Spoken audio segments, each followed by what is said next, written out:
Why didn't you just leave? That's the question that everyone asks. I don't think you can really know until you are in that person's shoes. He told me, you can either have your friends and your family, or you can have me.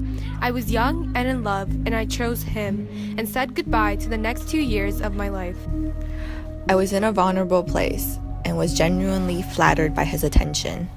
At that point in my life, all I wanted was a husband who loved me, and a family. I thought he was perfect. We rationalize until we can't rationalize anymore. He told me I was the problem. I was the reason he was so angry. I was to blame for all our problems.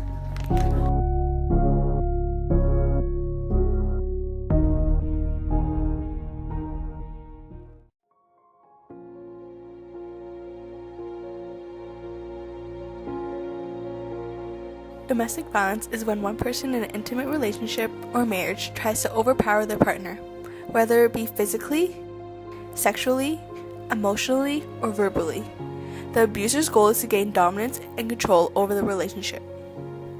The occurrence of any one of these types of abuse in a relationship is enough for it to constitute as domestically violent. A few examples of physical abuse that can occur in a relationship are hitting, punching, slapping, choking, and the use of weapons and objects for threatening purposes. Sexual abuse often overlaps with physical abuse when the above occurs as a means to force the partner to perform non-consensual sex acts. The case is the same with emotional and verbal abuse, when threats of suicide and constant degrading comments can be made by the abuser towards the victim. Even though we live in a world where we are aiming to create equality between the two genders, we still live in a patriarchal society where men are socialized with the particular idea of what it means to be a man. Therefore, some men feel the need to be strong and dominant over women, which results in violent relationships. In fact, 83% of victims of domestic violence are women. On November 30th, 2017, we were given the chance to visit Yellow Brick House in Richmond Hill, Ontario, to gain more insight about the issue of domestic violence in our own community. Yellow Brick House's Public Education Coordinator, Marisa May, was kind enough to answer a few of our questions during our visit.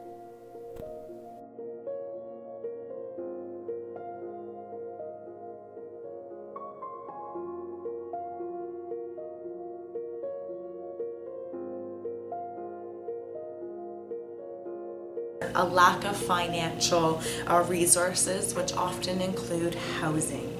So many of them are fearful and concerned about finding affordable housing and having the financial means of providing for their children.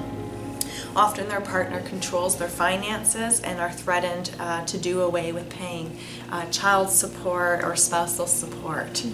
So many clients have been kept isolated and discouraged from keeping in contact with their own family and friends, where again that could have been another source to help reduce those barriers.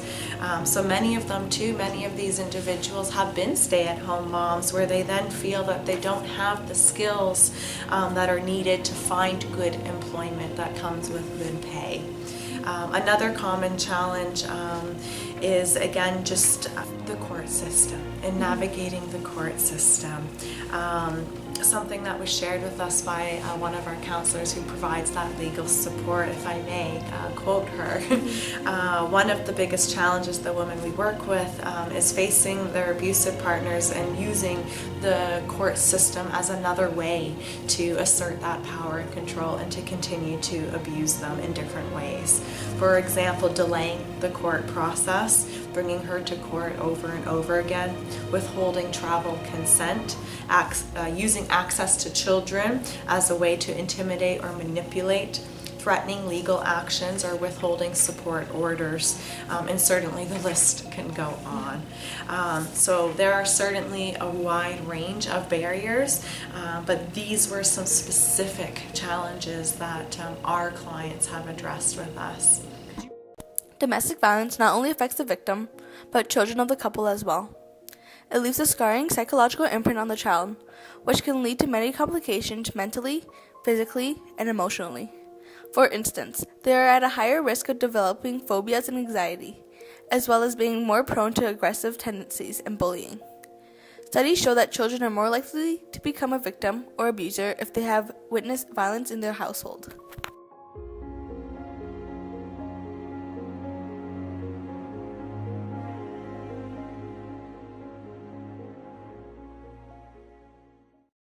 So the different types of support that you may be able to access include so individual and or group counseling.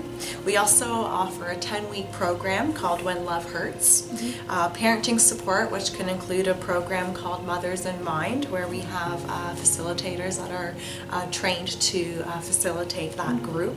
That program is for moms, infants, and toddlers. We also have supports to help to provide legal information and support, transitional and housing support, and community service referrals. So again, are all offered through our outreach programs and of course by staying in our shelter. We also though are really proud to include services that support children who have either experienced abuse or violence or witnessed abuse and violence. So again, those services include individual counseling as well, where we help kids to deal with the negative impacts of abuse. And we also implement creative play and or art therapy as a way also to again facilitate that support for children.